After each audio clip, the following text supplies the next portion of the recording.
आज दिनांक 18 जुलै रोजी आम्ही आज या ठिकाणी अन्नत्याग करून आंदोलन उपोषणाला बसलो।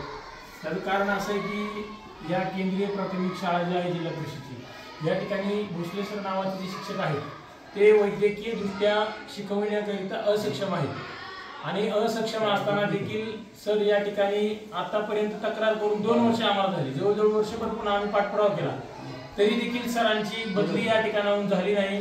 शिक्षण अधिकाऱ्यांनी या ठिकाणी लक्ष दिले नाही।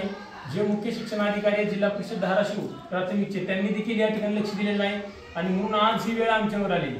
काल प्रशासनाच्या वतीने आम्हाला पत्र देण्यात आले की तुम्ही आमरण उपोषण स्थगित करा। ते आमरण उपोषणामध्ये आम्हाला असं सांगितलं की स्थगित का करा, तर आम्ही या ठिकाणी जे भोसले सर आहेत त्यांना आम्ही आता मेडिकल करण्यासाठी पाठवतो। या ठिकाणी प्रशासनाला माझा असा प्रश्न आहे की 7 महिने आम्ही तुम्हाला अर्ज देऊन झाले, तक्रारी अर्ज देऊन झाले, तुम्हाला 7 महिन्यात जाग का आली नाही भोसले सरांचं मेडिकल करायचे। आज महाराष्ट्रामध्ये आपण परिस्थिती पाहतोय, पूजा खेडकर नावाचे जे IAS अधिकारी आहेत त्यांची देखील परिस्थिती आपण पाहतोय की फक्त मेडिकल करण्यामुळे त्यांना आज त्यांच्या IAS या पदावरून त्यांना घरी बसावं लागले आणि हे तर साधे शिक्षक आहेत। आणि तरी देखील प्रशासनाला जर या ठिकाणी जाग येत नसेल, आम्हाला फक्त एक कागद तोंडावर मारायचे तुम्ही काम करू नका, तात्पुरत्या स्वरूपात आम्हाला त्यांनी शिक्षक दिलेत पण आम्हाला हे शिक्षक नकोय।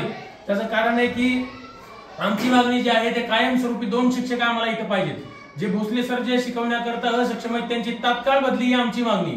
तात्पुरत्या स्वरूपात शिक्षक देऊन आमचं या ठिकाणी भागणार नाही आणि जर प्रशासनाने या गोष्टीची गांभीर्यतेने म्हणजे लक्ष दिलेलं नाही किंवा जर काळजी घेतली नाही तर येणारा काळ त्यांच्यासाठी खूप वाईट असेल आणि याचे गंभीर परिणाम त्या प्रशासनाला भोगावे लागतील। कारण की आम्ही सर्व पालक असतील, या शाळेतले पालक असतील, शिक्षण कमिटी असेल, प्रत्येकाला या ठिकाणी त्रास होतोय। 2-2.5 वर्षामध्ये पाहिले त्यांनी की संपूर्ण या ठिकाणी जी बॅच आहे 5वी 6वी 7वी याचं पूर्ण आतोनात नुकसान झालेले। ते इंग्रजी या विषयाला शिक्षक आहेत आणि ते इंग्रजी या विषयाला शिक्षक असताना त्यांच्याच विद्यार्थ्यांना काही येत नाही, परिस्थिती वास्तव आहे आणि एवढी वास्तव परिस्थिती असताना ते शिक्षण अधिकारी खुर्चीमध्ये कसं बसू शकतात आणि ते मुख्य शिक्षण अधिकारी धाराशिवचे कसे निवांत बसू शकतात असा आमचा या प्रशासनाला प्रश्न आहे। आम्ही वारंवार विनंती करतोय, अजूनही मी त्यांना सांगतोय की तुम्ही जर लवकरात लवकर हा प्रश्न मार्गी नाही लावला तर याचे गंभीर परिणाम तुम्हाला भोगावे लागतील।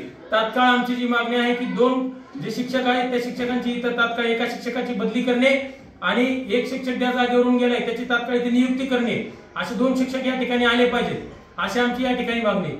भोसले सरांची बदली झालीच पाहिजे, भोसले सरांची बदली झालीच पाहिजे।